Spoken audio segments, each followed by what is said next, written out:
Olá pessoal, hoje nós vamos para a segunda parte daquela aula sobre substâncias e misturas. Hoje nós vamos falar então sobre a classificação das substâncias e das misturas, ok? Só que eu vou dividir esse vídeo em duas partes, ok? Vou fazer em dois vídeos separados essa aula de hoje. O primeiro, eu vou falar um pouquinho sobre aquela parte de como a gente representa as substâncias químicas, os elementos químicos, essa parte básica para a gente poder entender, certo? No segundo vídeo, ainda nessa parte, eu vou falar sobre a classificação, ok? Então vamos lá para a nossa primeira parte. Bom, vamos começar a nossa aula então, contando um pouquinho sobre a história da química, tá certo? De como tudo isso aconteceu, de como tudo isso começou. E a gente pode dizer que a química começa a partir do momento em que o homem faz uma pergunta: do que as coisas são feitas?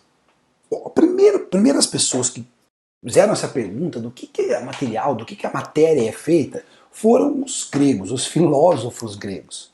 Tá? Mas lembra que a gente falou lá no começo do ano do método científico? Né? Esses filósofos gregos, eles não faziam experimentos, então eles paravam na ideia só da hipótese. Dentro desses filósofos gregos, duas hipóteses se destacam. Primeiro, a de um cara chamado Empédocles, tá? Que dizia que a matéria era formada pela combinação de 4 elementos: fogo, terra, água e ar. Tá?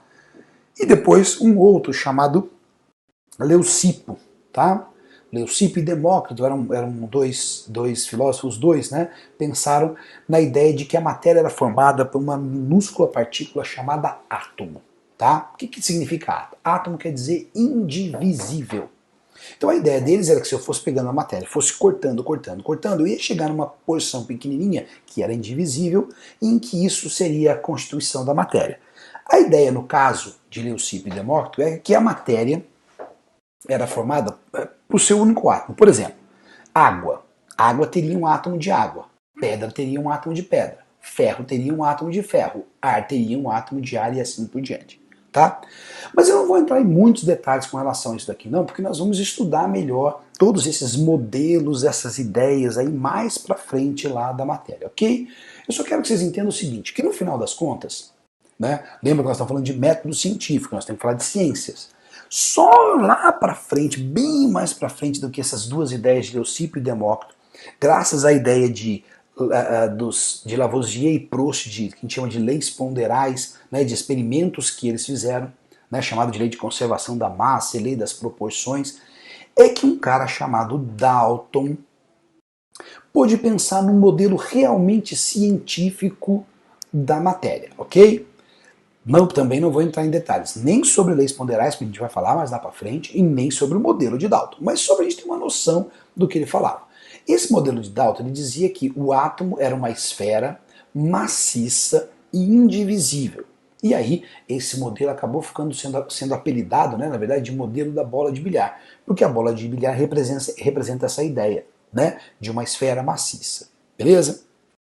O que é importante a gente saber dentro desse modelo atômico aqui de Dalton? Tudo isso a gente vai falar melhor lá para frente, tá? É só para vocês terem uma noção.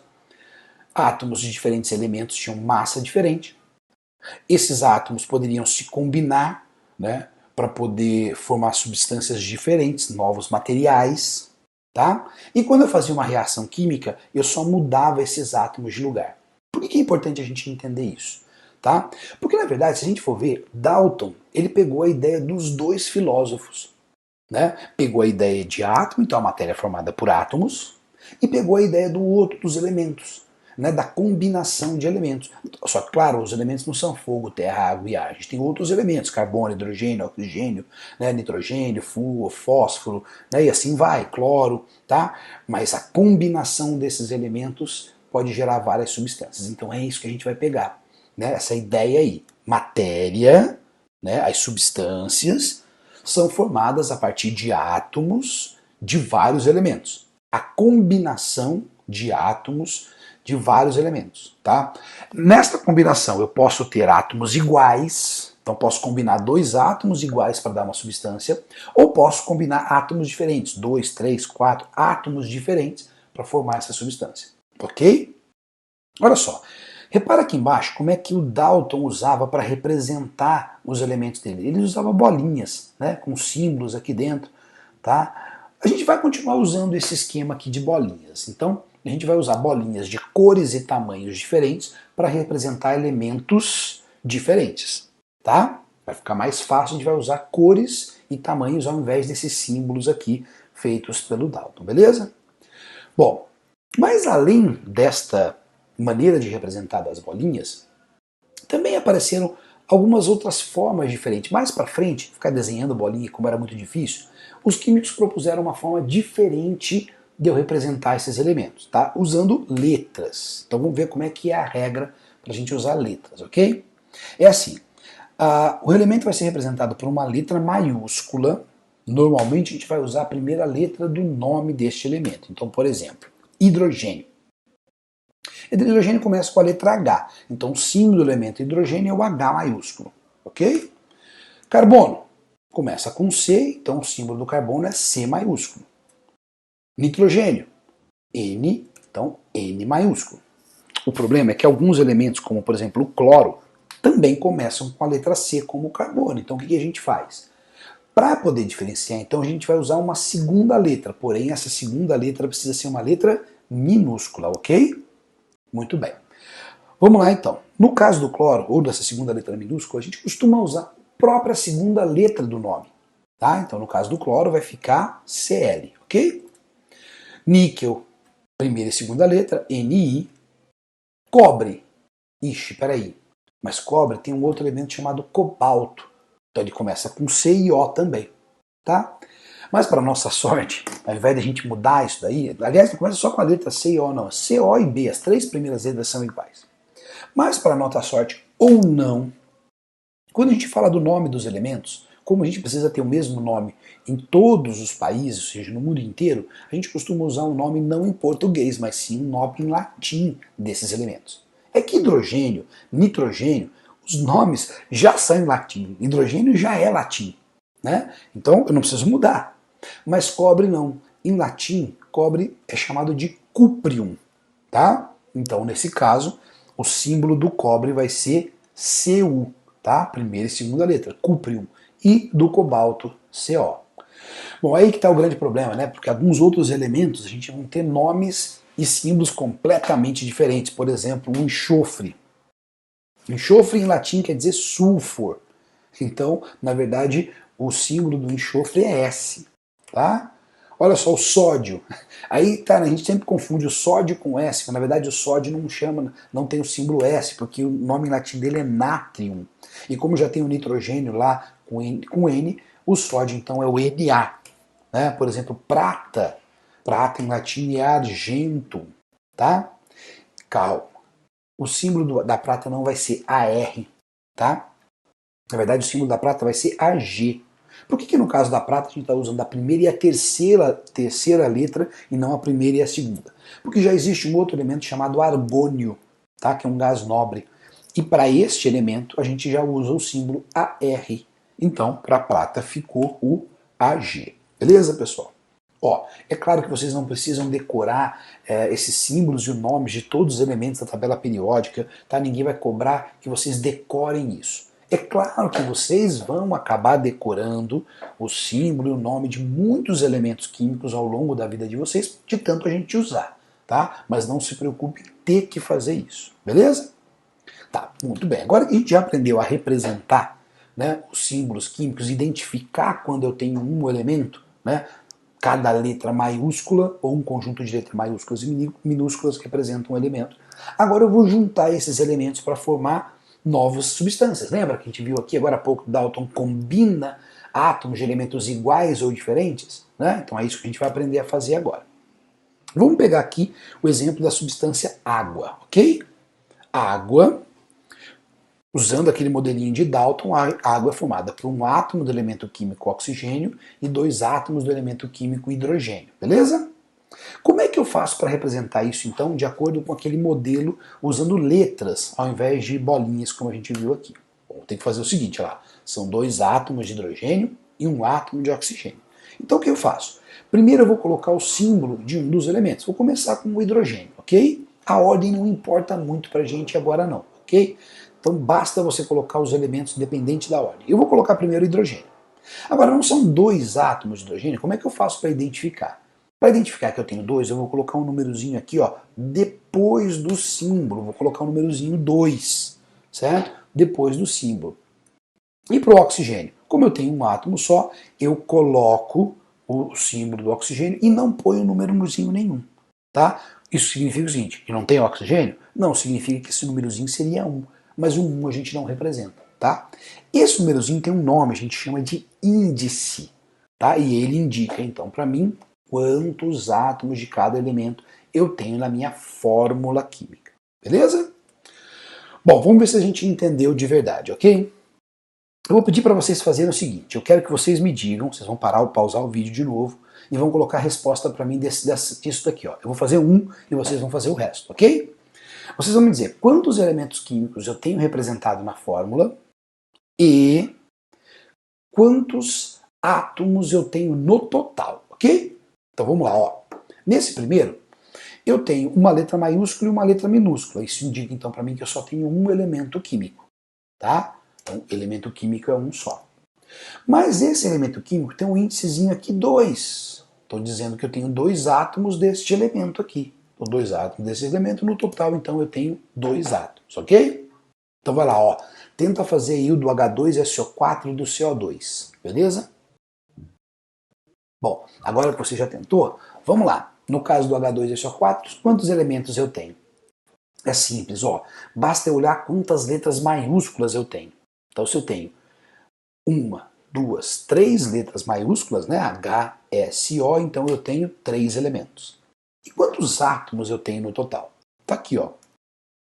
2 átomos do elemento hidrogênio, 1 átomo do elemento enxofre e 4 átomos do elemento oxigênio. Então, 4 mais 1, 5, mais 2, 7 átomos no total, ok? Então tá dando para vocês entender a diferença entre elemento químico e átomo. Átomo é a coisa física, elemento é um conjunto. Seria mais ou menos assim, ó. A sala de vocês, a sala do 9º ano, é o elemento químico. Mas cada um dos alunos que formam esta sala do 9º ano representa um átomo deste elemento químico 9º ano, ok? Então vamos lá, ó. CO2.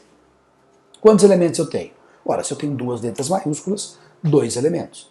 E quantos átomos eu tenho no total? Olha lá, 1 carbono e 2 oxigênios. Então eu tenho um total de 3, ok? Bom, e nesse daqui de baixo? Isso aqui apareceu uma coisa nova, que é esse parênteses aqui, né? O que eu tenho que fazer quando tenho esse parênteses? Amores, esse parênteses significa o seguinte, ele sempre vai ter parênteses, certo? E um número aqui pro lado de fora. Então, para eu identificar a quantidade, o que eu tenho que fazer? Eu tenho que pegar este número que está aqui fora, esse índice que está aqui fora, e multiplicar pelo índice de cada elemento que está aqui dentro. Tá? Ele só serve, esse índice vem depois do parênteses, e só esse índice depois representa ou multiplica os índices que estão dentro. Ele não multiplica, por exemplo, o cálcio que está para o lado de fora. Ok? Então aqui, ó, o índice do oxigênio é 1, o índice do hidrogênio é 1. Então 2 vezes 1, 2. 2 vezes 1, 2, tá? Então vamos lá, ó. Quantos elementos químicos eu tenho aqui? Vamos lá, eu tenho 1, 2, 3 letras maiúsculas, então eu tenho 3 elementos químicos, certo? Vamos lá, quantos átomos eu tenho no total? Eu tenho 1 cálcio, tenho 2 oxigênios e 2 hidrogênios. Então 2, 4, com mais 1, 5, beleza? Então faz o seguinte, ó, tenta fazer esse daqui agora, dá uma pausa no vídeo aí e tenta fazer esse, beleza? Vai lá. Bom, como é que ficou aqui então, ó? Quantos elementos químicos eu tenho? Eu tenho 1, 2, 3, 4 letras maiúsculas, então eu tenho 4 elementos. E quantos átomos no total, ó? Vamos lá, vamos começar de trás para frente aqui, ó. Eu tenho 3 aqui, 3 oxigênios, tenho 1 átomo de carbono aqui e tenho esse povo todo que está dentro do parênteses aqui. Então o que eu tenho que fazer? 2 vezes o 4, então eu tenho 8 hidrogênios, e 2 vezes 1 mais 2. Então eu vou somar tudo isso, ó. Então eu vou ter 10 com mais 4, 14 átomos no total. Ok? Bom.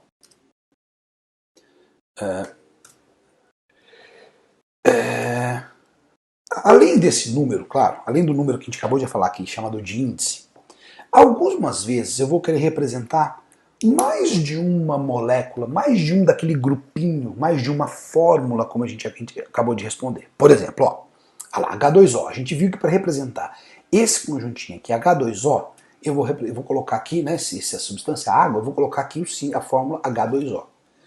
Mas em alguns momentos eu quero ser específico na quantidade. Né? É claro, quando eu coloco H2O, eu não estou sendo específico. Pode ser 1, 2 mil, 1 bilhão, 3 bilhões de átomos, de moléculas de água. Vou representar um copo de água, eu posso representar usando esta fórmula aqui, certo? Posso usar representando dessa forma. Mas em alguns momentos eu preciso representar uma quantidade muito específica de conjuntinhos, né, de moléculas, tá? De fórmulas desse negócio. Então o que eu faço? Tá. Na hora de representar isso aqui, eu não vou usar o índice mais, ou seja, representar tudo isso, eu não vou escrever assim, ó, H8O4. 8 átomos, né, de hidrogênio e 4 de oxigênio. Não, não é desse jeito, tá? Por quê? Porque o conjuntinho é esse daqui, ó, é H2O. Então eu vou usar essa fórmula H2O, certo? Só que eu vou colocar um número de conjuntinhos que eu tenho, ó, eu tenho 1, 2, 3, 4 conjuntinhos, então eu vou usar aqui como 4H2O. Esse númerozinho que vem aqui na frente a gente chama de coeficiente, tá? Então, ó, lembra, esse pequenininho é o índice, esse que vem na frente é o coeficiente. E ele multiplica todos os índices, né? Então, por exemplo, para eu determinar aqui quantos átomos de oxigênio e de hidrogênio eu tenho no total, eu vou fazer lá, ó, 4 vezes 2, 8. Realmente eu tenho 8 no total de hidrogênios, certo? E 4 vezes 1, 4 oxigênios no total. Beleza? Então, esse 4H2O significa que eu tenho, na verdade, 4 moléculas de água. Certo? 4 fórmulas da molécula de água. 4 conjuntinhos desse. Certo? Por exemplo, se a gente fosse colocar aqui, ó, esse daqui, como é que seria a fórmula? Seria Cl2. Né? A gente viu lá naquele exemplo. Tenho um elemento químico, 2 átomos. Mas se eu quiser representar isso daqui, ó, esses 2 conjuntinhos. Então eu vou representar aqui, ó, 2, porque eu tenho 2 conjuntinhos, daquele conjuntinho Cl2, tá? Não vou colocar aqui Cl4, né? Não é isso daqui, porque são 2 conjuntos separados. Então, ó, para escrever a fórmula, as bolinhas têm que estar juntas. Se eu tiver com elas separadas, né? Então, separadas, então eu vou colocar essa quantidade de conjuntinhos aqui na frente, ok? Muito bem, e aqui, ó, 2 moléculas de gás cloro. Então agora que nós já entendemos como a gente faz para representar as moléculas, as fórmulas químicas e a quantidade de cada uma delas, a gente vai então para a segunda aula, a segunda parte dessa aula, o segundo vídeo dessa aula, ok?